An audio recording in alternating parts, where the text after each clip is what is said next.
श्रद्धेय चौधरी चरण सिंह और पूजनीय माता गायत्री देवी जी ने जेल काटी है इस देश की आजादी के लिए, जेल गए। उनकी तस्वीर को डिसलोकेट कर दे, इससे बड़ा पाप इस आजाद भारत में हो नहीं सकता। आप हमारा इलाज कर सकते हैं, हम बखूबी जानते हैं। आजकल तो जिस नेता का इलाज करना हो एक एफआईआर दर्ज करो, 4 गवाह लगाओ, 2 साल की सजा कराओ और विक्रम सैनी बनाओ। हम भी कम पढ़े लिखे नहीं है, जिसकी तलाश में लग जाए उसका कैरियर बर्बाद कर सकते हैं, हम ट्रांसफर पोस्टिंग भी करा सकते हैं। हम चरण सिंहवादी लोग हैं, गांधीवादी लोग हैं, हम मारपीट में हिंसा में विश्वास नहीं रखते और हम पढ़े लिखे लोग हैं। हमारे माँ बाप ने हमें पेट काट करके पढ़ा है, हम स्कूल में फीस माफ करके नहीं पढ़े। हमारी कलम भी चलती है और हमारी जिह्वा भी चलती है, हम दोनों को चलाना जानते हैं, जानना जानते हैं। हम दावे और चुनौती के साथ कह सकते हैं 44 साल होंगे राजनीति में, अगर कोई एक पैसे का बड़ा ब्लेम लगा दे, एक माननीय मुख्यमंत्री हमसे नाराज होंगे। उन्होंने डीएम को कहा कि इसने बड़ा परेशान कर रखा है, इसकी जांच कीजिए, तो डीएम ने उसे कहा नहीं, ठेकेदारी करता ना तहबाजारी करता, क्या बिगड़ वो इसका। मजाक बना दी जिला पंचायत के मेंबर्स के अधिकार सी। मैंने कहा था 6 चुनाव से 6 महीने पहले इतनी जांच कराऊंगा, प्रणालिका जांच नहीं, इतनी जांच कराऊंगा, चाहे महिमा कांड हो, लेब एफआईआर, हर तरीके की सुसाइड नोट, नाम निकल जाते हैं, चाहे ब्लू हेवन कांड हो, इसमें सारे हिंदुस्तान के ठेके छूट गए, कोई भी कांड रहा हो, हम कुछ लोगों का ट्यूशन लेना चाहते हैं, परसों चरण सिंह की तस्वीर दिख जाती है, जिन लोगों ने रातों रात अरबपति हो गए, सामान्य अधिकारी से राजनीति में आए और रातों रात अरबपति हो गए, जिनके पैसे की थाह नहीं रही। हम उनसे कुछ सीखना चाहते हैं, पर जब हम उनसे सीखने का प्रयास करते हैं तो हमारे सामने चौधरी चरण सिंह का फोटो आ जाता, और फोटो आ जाता उस मेहनत कश आदमी का जो पटे हुए कपड़ों में पसीनों में तर चुनाव में 100 का नोट निकाल करके हमें दिया करता है, हमें आंसू आ जाती है। इसलिए हम उस धंधे को सीखना नहीं चाहते। मैं सभी को सुन रहा हूं, अजीब विडंबना। लोकतंत्र के बारे में पता लगा था कि लोकतंत्र संविधान के द्वारा चला है, यहां संविधान को रोज तोड़ा जाता है। डेमोक्रेसी में जनता की सरकार जनता के द्वारा जनता के लिए चुनी जाती है, और जो यहां हाल हो रहा, मुझे तो अफसोस ये है कि कभी कभी हमारे पढ़े लिखे अधिकारी भी चूक करते हैं। वो छोटा मामला था, जांच आपको करनी थी, इन्होंने तहरीर दी थी, मुकदमा दर्ज कर लेते, आप एक्सपर्ट कर देते, 182 का मुकदमा इनके खिलाफ चला देते, आप एफआईआर लगा देते, इसकी जरूरत नहीं थी। मामला मात्र शक्ति का है। विरोध मलिक को अगर ये गलत फहमी हो कि हम इसकी वजह से आए, नहीं, अगर टोल पर इसका कोई झगड़ा हो जाए, इसके व्यापार में हो जाए, तो हम इसका साथ नहीं देंगे। ये मामला उस मात्र शक्ति का जो पूजा के योग्य है, जिसे हमारे शास्त्रों में पूजने का वंदनीय कहा है, मातेश्वरी हमारी चाची। अगर इसकी माता है तो हमारी चाची भी है, किसी की ताई होगी, किसी की दादी होगी, भाभी वाले तो थोड़े ही बच रहे। दोस्तों, अफसोस ये है, अभी भाई तिरसपाल जी बताए, हम लोगों ने तानाशाही भी देखी। हम पढ़ते थे विद्याभूषण जी, आदरणीय स्वर्गीय विद्याभूषण, बड़े तानाशाह मंत्री, हमारा रोज झगड़ा होता था, हम स्टूडेंट लीडर थे। परंतु जब 85 में टिकट मिले तो उनका पत्ता साफ था, उन लोगों को टिकट देने वाला था नहीं। और वो विद्याभूषण जी मेरे साथ खड़े थे 85 के चुनाव में, जब मैं लोकतंत्र से चुनाव लड़ा। उस महान व्यक्ति की जो एक देश का पूर्व प्रधानमंत्री नहीं, महान स्वतंत्रता संग्राम सेनानी। कितने लोग जानते हैं शरददेव चौधरी चरण सिंह और पूजनीय माता गायत्री देवी जी ने जेल काटी है, इस देश की आजादी के लिए जेल गए। उनकी तस्वीर को डिसलोकेट कर दे, इससे बड़ा पाप इस आजाद भारत में हो नहीं सकता। और दोषी वो सब है जिन्होंने उस पाप को छुपाने की काम किया, उसको दबाने का काम किया है, उस एफआईआर को ना लिखने का काम। पता नहीं सरकार ये चाहती है कि इन्हें उत्तेजित करो, लोगों को सड़क पर लाओ। मेरा लंबा अनुभव, जब सरकारें चली जाती हैं, सरकारें गई हैं, मैंने वो दिन भी देखा है जब इंडिया इंदिरा इंडिया कहा जाता था और इंडिया जी स्वयं चुनाव हार गई। फिर कमीशन बढ़ते हैं, जांच आयोग बैठते हैं, जांच होती है, गर्दन किसकी फंसती है इसका जरा हमेशा हिसाब रखो। और राजनीतिक आदमी का दिमाग कंप्यूटर होता है। आप तात्कालिक निर्णय लेते, हम दीर्घकालीन निर्णय सोचते हैं। हम कभी भी संविधान से बाहर सोचने का काम नहीं करते।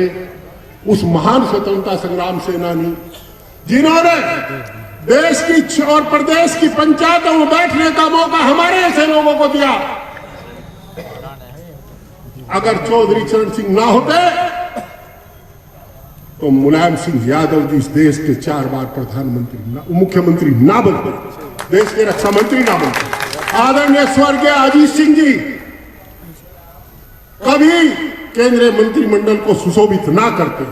और बहन मायावती जी जो है, उनका चरण सिंह से कोई वास्ता रहा हो, जो साहब से ना रहा हो, अगर वो राजनीति में चौधरी चरण सिंह ना आए होते,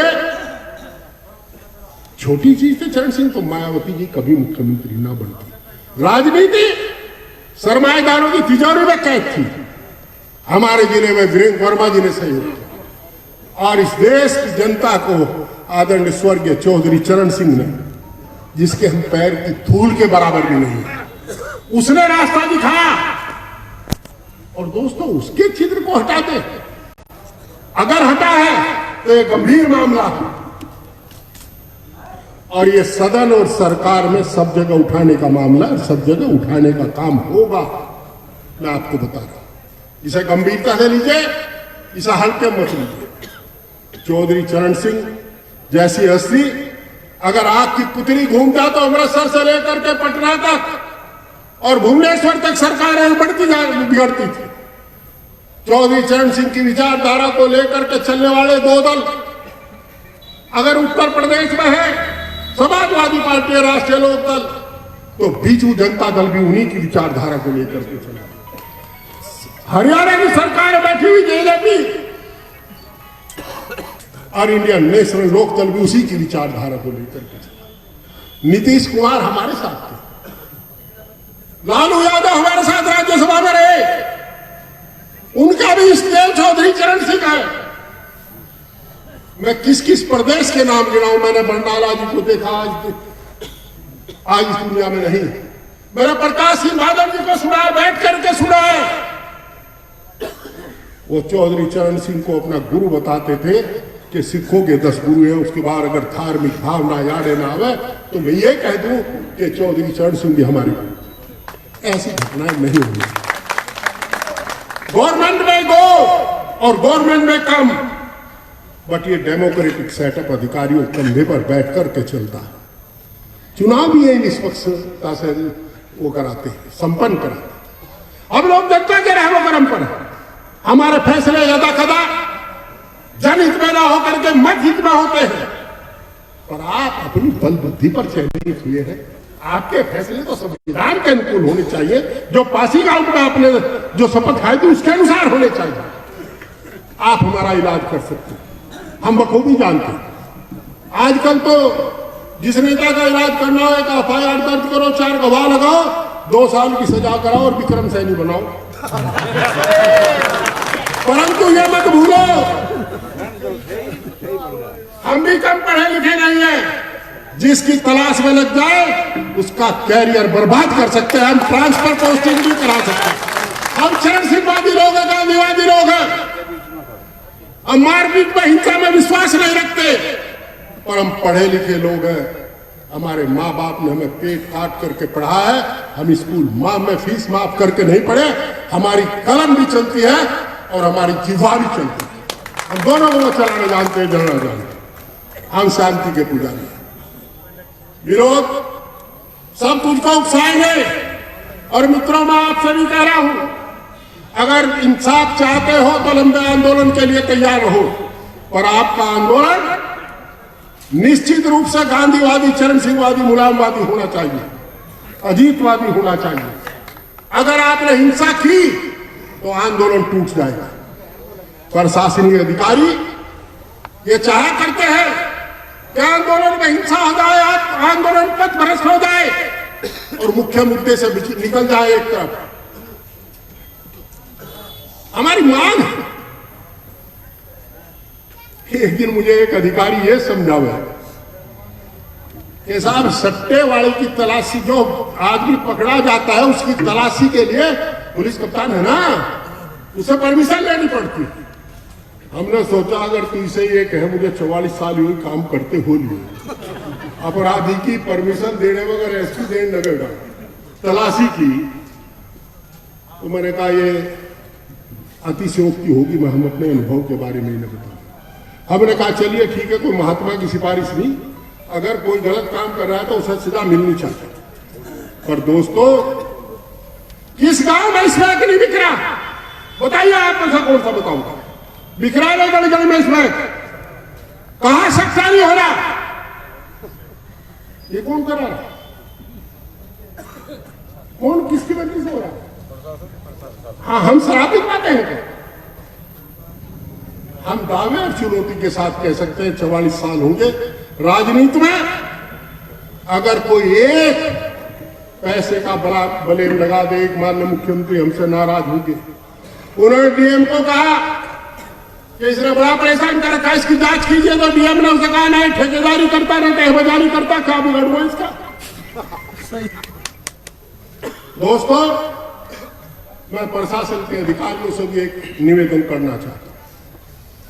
आप अपनी बुद्धि के बल पर चुन करके इलेक्टेड और सेलेक्टिव में अंतर है। अगर हम और मुख्यमंत्री चाहे तो एक चपरासी आउट ऑफ टर्न प्रमोट नहीं कर सकते। हम कर कोर्ट बैठिए और हम भर्ती नहीं करा सकते। सिपाही जो भर्ती होता है बड़ी कठिन परीक्षा देकर, उसका एक ज्ञान है। सब इंस्पेक्टर हो, पीपीएस हो, पीसीएस हो, आईपीएस, आईएएस हो, आईआरएस हो, आईएएस हो, आप योग्यता पर चुने गए, आपका सम्मान है। उस सम्मान को बरकरार रखो, और सम्मान जब बरकरार रहेगा कि आप निष्पक्ष रहे, और निष्पक्षता दिखाई भी देनी चाहिए कि आप निष्पक्ष हैं। कहने बात से निष्पक्ष नहीं हो जाता। अरे क्या कर रहा है कोई जा आपका ट्रांसफर कर देगा, दूसरी जगह नौकरी देगा। पट्टा तो यहां का भी नहीं लिखा, यहां का कहां पट्टा लिखा है? दोस्तों, यहां यह तय हुआ कि वरिष्ठ लोग बैठ करके निर्णय करेंगे। मैं अपने जिला अध्यक्ष जी से मेरा अनुरोध है, जो हमारी पार्टी के जिला अध्यक्ष हैं बड़े भाई प्रमोद त्यागी जी, कि जो लोग दल का निर्णय होगा उसमें हम 100% सहयोग करेंगे और सक्रिय भागीदारी करेंगे। हमारा समर्थक पीछे नहीं रहेगा, हमारा साथी पीछे नहीं रहेगा, आंदोलन में सड़ेगा। अनुरोध एक है कि प्रशासन की चाल में मत फंस जाना। हालांकि लोकदल में मैच्योर लोग हैं, हिंसा मत कर देना, तोड़फोड़ मत कर देना, आपको उकसाएंगे। हम और आप चरण सिंहवादी, मैं तो कांग्रेस में भी रहे, पर चरण सिंह जी के सददेव साहब का जीवन काल पढ़ करके देखो, उन्होंने अपने जीवन काल में कभी हिंसा नहीं की। भोलानाथ तिवारी चीफ सेक्रेटरी थे उत्तर प्रदेश के, हमारे मित्र थे। मैं एक घटना बता करके जाता हूं, जिस चरण सिंह की ये बात कर रहे हैं उस चरण सिंह की तस्वीर को छेड़ने वालों के लिए सबक होगा। मैंने राजनीति लोगों की बताई, बीजू पटनायक से लेकर के प्रकाश सिंह बादल तक बताई, सुरजीत सिंह बरनाला तक बताई। दोस्तों, भोलानाथ तिवारी एक दिन हमें कहने लगे, मैं बात करना चाहता हूं, रिटायरमेंट का थोड़ा समय था, हमें मिलेगी। लखनऊ में तो हम चले गए, तो उन्होंने कहा आज की राजनीति में चौधरी चरण सिंह दिखाई नहीं देते। देखो, मैं कलेक्टर था मेरठ का, 2 घटनाएं ऐसी हुई जिससे मेरे लिए चौधरी चरण सिंह प्रातवंदनीय हो गए। एक बार तो मेरठ कॉलेज मेरठ का फंक्शन था, डीएम उसका अध्यक्ष होता है, छात्र नेताओं ने चौ साहब को घेर लिया। चौ साहब केंद्रीय मंत्री थे, और जब स्टेज पर गए चौ साहब ने कहा अध्यक्ष कहां है। चौ साहब भी वहां मेरठ कॉलेज को अच्छी तरह जानते कि वो तो कलेक्टर है।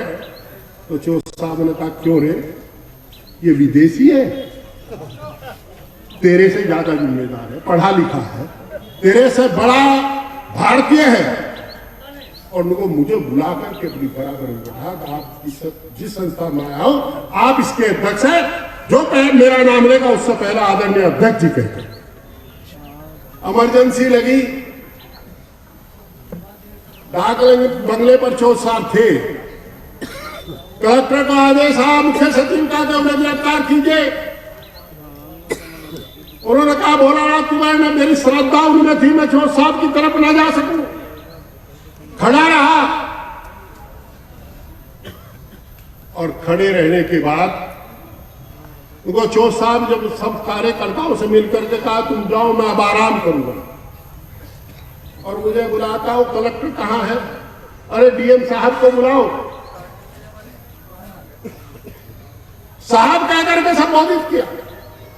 राजनीति का और बदतमीजी का कोई मेल नहीं होता।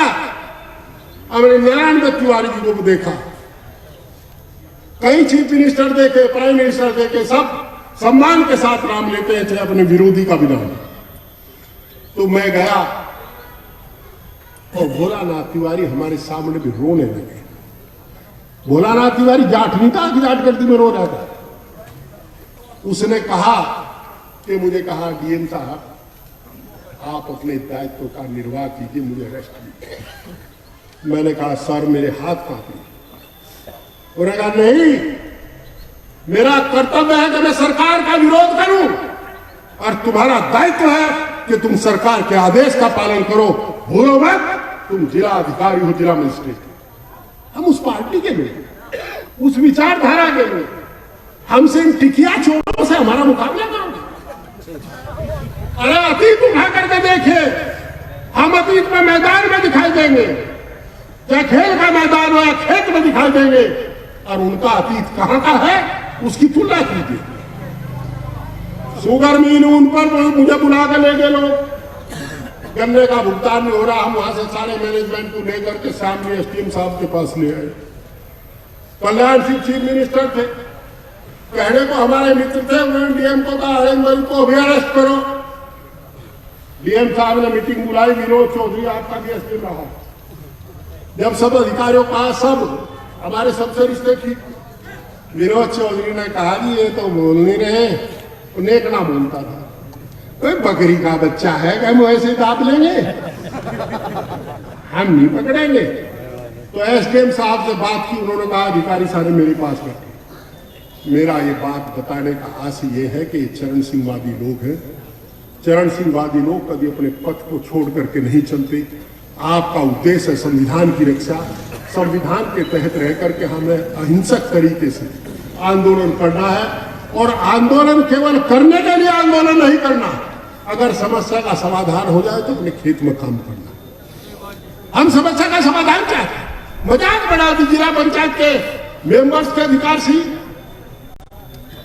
मैंने कहा था 6 चुनाव से 6 महीने पहले इतनी जांच कराऊंगा, पढ़ा लिखा जाट को बावला नहीं, इतनी जांच कराऊंगा, चाहे महिमा कांड हो, लेब एफआईआर, हर स्त्री की सुसाइड नोट, नाम निकल जाते हैं, चाहे ब्लू हेवन कांड हो जिसमें सारे हिंदुस्तान के ठेके छूट गए, कोई भी कांड रहा हो, हम कुछ लोगों का ट्यूशन लेना चाहते हैं। परसों चरण सिंह की तस्वीर दिख जाती है, जिन लोगों ने रातों रात अरबपति हो गए, सामान्य अधिकारी से राजनीति में आए और रातों रात अरबपति हो गए, जिनके पैसे की थाह नहीं रही। हम उनसे कुछ सीखना चाहते हैं, पर जब हम उनसे सीखने का प्रयास करते हैं तो हमारे सामने चौधरी चरण सिंह का फोटो आ जाता है, फोटो आ जाता उस मेहनत कश आदमी का जो पटे हुए कपड़ों में पसीनों में तरबतर चुनाव में 100 का नोट निकाल करके हमें दिया करता है। हमें आंसू आ जाती है, इसलिए हम उस धंधे को सीखना नहीं चाहते। दोस्तों, मुझे उम्मीद है कि आपने मेरा अनुरोध स्वीकार किया होगा, आप पथभ्रष्ट नहीं होंगे। आंदोलन अगर करने की जरूरत हुई तो आंदोलन किया जाएगा। निर्णय मेरी जानकारी में अभी निर्णय नहीं हुआ, निर्णय समिति करेगी और जो निर्णय होगा उसका हम पालन करेंगे। और हम आश्वस्त करना चाहते हैं अधिकारियों को कि तोड़ने का प्रयास ना करें। हम हिंसक नहीं होंगे, चाहे हम पर रोज लट बजे, रोज हमारे ऊपर पत्थर फेंके जा। हम जो हमारा टारगेट है, मछली की आंख जो हम दिखाई दे रही है, उसी मछली की आंख पर चलेंगे और हम चलते रहेंगे। हम जानते हैं कि हमारी पार्टी के नेता का जो निर्देश है उसका पालन करेंगे तो निश्चित रूप से हम लोगों को सफलता मिलेगी। इससे पहले कि अध्यक्ष जी बोलेंगे, मेरा अनुरोध है आप सब शांत बैठ करके बात सुन लें और अधिकारियों से समिति बात कर लेगी। सम्मान के साथ बात करें, जिस अंग्रेजी में विद ड्यू रेस्पेक्ट कहते हैं, तो उससे बात करना। जैसा निर्णय होगा आपको समिति बताएगी। हम और आप अनुशासित सिपाही, जो इनका निर्णय होगा उसे मान लगे, बाबा जो ये कहेंगे उसे करेंगे। बहुत बहुत धन्यवाद।